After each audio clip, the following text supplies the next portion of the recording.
بسم اللہ الرحمن الرحیم۔ السلام علیکم، آپ دیکھ رہے ہیں الف نیوز اور میں ہوں آپ کے ساتھ ماجد علی۔ شامل کرتے ہیں پاکستان اور دنیا بھر سے ون لائن ہیڈ لائنز۔ چین کے صدر شی جن پنگ نے منگل کے روز نئے سال کے موقع پر اپنے خطاب میں خبردار کرتے ہوئے کہا ہے کہ چین کے ساتھ تائیوان کے دوبارہ اتحاد کو کوئی بھی نہیں روک سکتا۔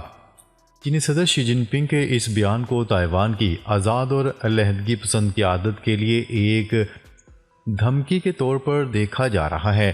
چین جزیرہ تائیوان کو اپنا ہی ایک الگ شدہ حصہ مانتا ہے جہاں جمہوری طور پر ایک منتخب حکومت ہے۔ البتہ تائیوان کی حکومت بیجنگ کے ان دعووں کو مسترد کرتی آ رہی ہے اور اس کا موقف ہے کہ صرف جزیرے کے عوام اپنے مستقبل کا فیصلہ کر سکتے ہیں اور یہ کہ بیجنگ کو تائیوانی عوام کے انتخاب کا احترام کرنا چاہیے۔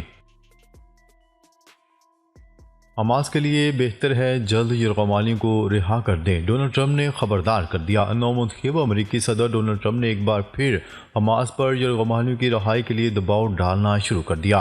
امریکی ریاست فلوریڈا میں سال نو کی تقریب کے دوران صحافیوں سے گفتگو میں انہوں نے کہا ہے کہ حماس کے لیے بہتر ہے جلد یرغمالیوں کو رہا کر دیں۔ صحافی کے غزہ جنگ بندی سے متعلق سوال پر ڈونلڈ ٹرمپ کا کہنا تھا کہ دیکھیں گے کیا ہوتا ہے۔ ڈونلڈ ٹرمپ کا کہنا تھا کہ بہتر ہے کہ وہ یرغمالیوں کو جلد واپس آنے دیں۔ اسرائیلی وزیر اعظم نیتن یاہو پارلیمنٹ میں ایک بل پر ووٹ دینے کے لیے ڈاکٹروں کے مشورے کے خلاف ہسپتال سے چلے گئے۔ اس بل سے ملک کو جنگوں کے لیے فنڈنگ میں مدد ملے گی۔ یہ قانون سازی ان کے پورے اتحاد کی حمایت حاصل کرنے میں ناکام رہی ہے۔ اتحادی جماعتوں میں سے ایک کے سربراہ قومی سلامتی کے وزیر اعتماد بن گوئر نے کہا کہ وہ اور ان کی پارٹی کے دیگر افراد اس بل کی مخالفت کریں گے، جس کے بعد نیتن یاہو پارلیمنٹ کے لیے روانہ ہو گئے۔ جس کے بعد ہداسا میڈیکل سینٹر کے ترجمان نے کہا کہ یہ فیصلہ ڈاکٹرز کے مشورے کی سخت خلاف ورزی تھا۔ 75 سالہ وزیر اعظم کی اتوار کی رات پروسٹیٹ کی سرجری ہوئی تھی۔ جنوبی لبنان میں حزب اللہ کے اسلحہ ڈپو پر اسرائیلی فوج کی بمباری۔ اسرائیلی فوج نے کل صبح اعلان کیا تھا کہ اس کی فضائیہ نے جنوبی لبنان میں اسلحہ ذخیرہ کرنے کے لیے ایک ڈپو کو نشانہ بنایا۔ اسرائیلی فوج کے مطابق مذکورہ مقام پر حزب اللہ عناصر کا پتہ چلا تھا جو نزدیک ایک ٹرک میں اسلحہ منتقل کر رہے تھے، جس کے بعد یہ حملہ کیا گیا۔ یہ بات اسرائیلی اخبار یروشلم پوسٹ نے بتائی۔ ادھر اسرائیلی نشریاتی ادارے نے بدھ کے روز انکشاف کیا کہ اسرائیلی فوج لبنان میں مغربی پٹی سے انخلاء کی تیاری کر رہی ہے۔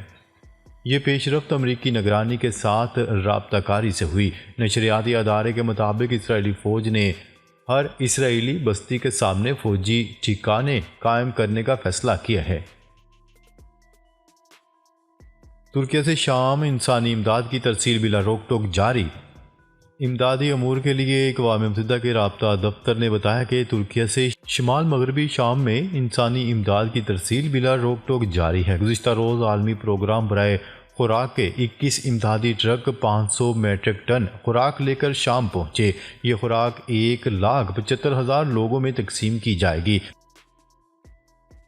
بنگلہ دیش کی عبوری حکومت کا شیخ حسینہ کے خلاف سرکاری اعلامیہ جاری کرنے کا اعلان۔ بنگلہ دیش کی عبوری حکومت نے اعلان کیا ہے کہ وہ شیخ حسینہ کے خلاف ہونے والی بغاوت پر جلد ایک سرکاری اعلامیہ جاری کریں گے۔ ماہرین کا کہنا ہے کہ اس سے بنگلہ دیش اور بھارت کے تعلقات مزید کشیدہ ہو سکتے ہیں۔ امریکی نشریاتی ادارے کی رپورٹ کے مطابق نئی دہلی کے تجزیہ کاروں کا خیال ہے کہ سرکاری اعلامیے کا فیصلہ بھارت مخالف گروپوں کے دباؤ میں کیا گیا ہے۔ سمجھا جا رہا ہے کہ اعلان بھارت اور 1972 کے آئین کے خلاف ہوگا۔ پاکستان سے افغان مہاجرین کی تاریخی تعداد میں وطن واپسی۔ گزشتہ 15 ماہ میں تقریباً 8 لاکھ افغانوں نے پاکستان سے اپنے ملک واپسی اختیار کی، جو اس عرصہ میں کسی بھی ملک سے اپنے وطن واپس جانے والے مہاجرین کی سب سے بڑی تعداد ہے۔ غزہ میں سال نو پر بھی اسرائیلی فورسز کے حملے ہیں۔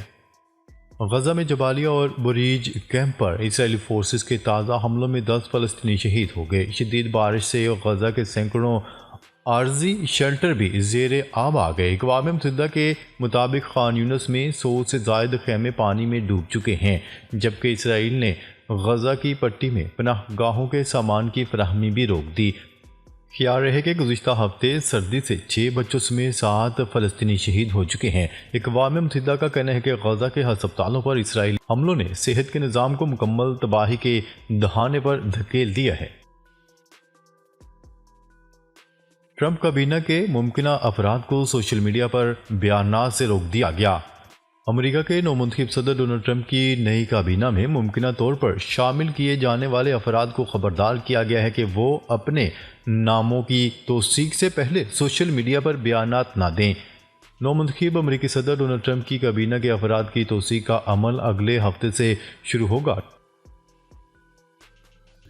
ایلن مسک کی کمپنی براہ راست خلا سے موبائل کالز سروس فراہم کرنے کے لیے تیار۔ ایلن مسک کی کمپنی اسپیس ایکس اب خلا سے زمین تک سیٹلائٹ کے ذریعے موبائل فون سروس فراہم کرنے کے لیے تیار ہے۔ نیوز رپورٹ کے مطابق اسپیس ایکس کا ڈویژن سٹارلنک سمارٹ فون کنیکٹیویٹی کو بالکل نئی سطح تک لے جانے والا ہے۔ ڈائریکٹ ٹو سیل نامی سیٹلائٹ سروس کے ذریعے صارفین آئی فونز اور اینڈرائیڈ سمارٹ فون سے زمین کے کسی بھی کونے سے کہیں بھی کال کر سکیں گے۔ اس سروس کی خاص بات یہ ہے کہ سمارٹ فونز میں کسی قسم کی تبدیلی کی ضرورت نہیں ہوگی، بس ڈیوائس میں LTE سپورٹ ہونا ضروری ہے۔ یوکرین کے ذریعے یورپ کو روسی گیس کی سپلائی معطل۔ روس کی جانب سے یورپ کے متعدد ممالک کو یوکرین کے راستے فراہم کی جانے والی قدرتی گیس کی سپلائی معطل کر دی گئی۔ ایسا یوکرین کی جانب سے ایک ٹرانزٹ معاہدے کی تجدید کیے جانے سے انکار پر ہوا۔ روس اور یوکرین کے درمیان یورپی ممالک کو قدرتی گیس کی سپلائی کے لیے ماضی میں 5 سالہ ٹرانزٹ معاہدے پر دستخط کیے گئے تھے، جس کی مدت 1 جنوری 2025 کو ختم ہو گئی۔ یوکرین کی جانب سے کہا گیا ہے کہ اس ٹرانزٹ معاہدے کی تجدید نہیں کی جائے گی کیونکہ اس کا روس کے ساتھ فوجی تنازعات جاری ہے۔ یوکرین کے وزیر توانائی نے ایک بیان جاری کرتے ہوئے بتایا کہ ہم نے روسی گیس کی ترسیل روک دی ہے۔ ورلڈ انڈور چیمپئن شپ میں اسرائیلی کھلاڑیوں کی شمولیت پر پابندی عائد۔ انگلینڈ میں schedule world indoor bowls championship میں اسرائیل کے کھلاڑیوں کی شرکت پر پابندی عائد کر دی گئی، جس کے لیے فلسطین کے حامی گروپ کی جانب سے غزہ جنگ کی وجہ سے مہم چلائی گئی تھی۔ الجزیرہ کی رپورٹ کے مطابق ورلڈ بالز ٹور نے بیان میں کہا ہے کہ اگست میں اسکاٹش انٹرنیشنل اوپن میں اسرائیلی کھلاڑیوں کی شرکت پر سیاسی حوالوں سے کشیدگی پھیل گئی تھی۔ پاکستان اور بھارت کے درمیان ایٹمی اثاثوں کی فہرست کا تبادلہ۔ پاکستان اور بھارت نے اپنی جوہری تنصیبات کی فہرست کا تبادلہ کیا ہے۔ یہ تبادلہ پاکستان اور بھارت کے درمیان جوہری تنصیبات کے خلاف حملوں کی ممانعت کے معاہدے کے تحت ہوا، جو پہلی بار 31 دسمبر 1988 کو دستخط کیے گئے تھے۔ ترجمان دفتر خارجہ کے مطابق اس معاہدے میں دوسری باتوں کے ساتھ یہ فراہم کیا گیا کہ دونوں ممالک ہر کیلنڈر سال کی 1 جنوری کو اپنی جوہری تنصیبات کے بارے میں ایک دوسرے کو آگاہ کریں گے۔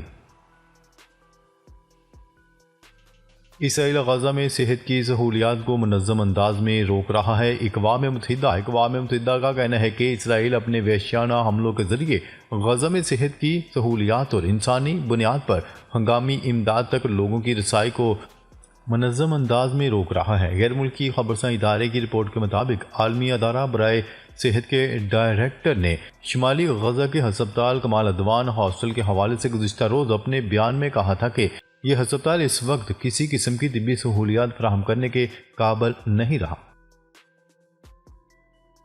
نیشنل ہائی وے اتھارٹی نے نئے سال پر ٹول ٹیکس بڑھا دیا۔ نیشنل ہائی وے اتھارٹی نے نئے سال پر ٹول ٹیکس بڑھا دیے ہیں۔ نئے نرخوں کا اطلاق 5 جنوری سے ہو جائے گا۔ نیشنل ہائی وے اتھارٹی نے قومی شاہراہوں اور موٹر ویز پر نظر ثانی شدہ ٹول نرخوں کا اعلان کر دیا۔ اسلام آباد سے پشاور جانے والی M1 موٹر وے پر کار کا ٹول ٹیکس 460 سے بڑھا کر 500 روپے کر دیا گیا۔ ملک میں شدید دھند، مختلف مقامات سے موٹر ویز بند۔ ملک کے زیادہ تر علاقے شدید دھند کی لپیٹ میں آ گئے۔ کئی مقامات پر موٹر ویز کو ٹریفک کے لیے بند کر دیا گیا۔ ترجمان موٹر وے پولیس کے مطابق پنجاب کے مختلف مقامات پر شدید دھند کے باعث موٹر وے M2 اسلام آباد سے بلکسر، جبکہ موٹر وے M3 کو فیض پور سے درخانہ تک بند کر دیا گیا۔ نئے سال کا آغاز جنوبی کوریا میں جشن کی بجائے سوگ منایا گیا۔